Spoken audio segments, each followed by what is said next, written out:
Hi friends, Dell Latitude E5480 laptop stickering பண்ணுறதுக்காக நமக்கு வந்துருந்துச்சு. கஸ்டமர் வந்து டாப் ஸ்டிக்கர் பண்ணி கேட்டாங்க சி பேனலில். நம்மளோட சாஃப்ட்வேரில் வந்து அந்த மாடல் எல்லாமே ஃபீட் பண்ணி வச்சுருக்கோம். அதை செலக்ட் பண்ணியாச்சு. ப்ளாட்டருக்கு நம்ம வந்து ஃபீட் கொடுத்தோன்னே ப்ளாட்டர் கட் பண்ண ஆரம்பிச்சிருச்சு.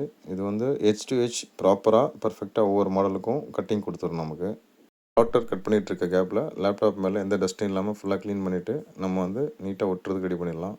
கட் பண்ண ஸ்டிக்கர் வந்துருச்சு. ஒட்டுறது தான் நமக்கு வந்து ரொம்ப சேலஞ்சிங். நம்ம வந்து ஒட்ட போகும்போது ஏர் பபுள் வந்துடாமல் இருக்கணும். அதே நேரத்தில் டஸ்ட் உட்காந்துடக்கூடாது, ஸ்டிக்கர் ஸ்டிச் ஆகிடக்கூடாது. ஸோ ஸ்மூத்தாக கொஞ்சம் கொஞ்சமாக நம்ம ஒட்டிகிட்டு வரணும். கரெக்டான எட்ஜெலாம் மிஸ் மேட்ச் இல்லாமல் ப்ராப்பராக ப்ளேஸ் ஆகிருக்காங்கிறத பார்த்துட்டு ஃபைனலாக ஃபுல்லாக க்ளீன் பண்ணி ஒட்டிடலாம். கொஞ்சம் ஃபோர்ஸ் பண்ணி ஒட்டலாம். இப்போ டச் பேடு மட்டும் இருக்குது. டச் பேடுக்கான ஸ்டிக்கர் வந்துருச்சு. டச் பேடை வந்து நீட்டாக ஒட்டியாச்சு. ஃபுல்லாக கவர் ஆகிடுச்சு. கிளிக்குக்கான பட்டனும் வந்துருச்சு. கிளிக் பட்டனுக்கான ஸ்டிக்கரையும் ஒட்டியாச்சு. லேப்டாப் புதுசு மாதிரி மாறிடுச்சு.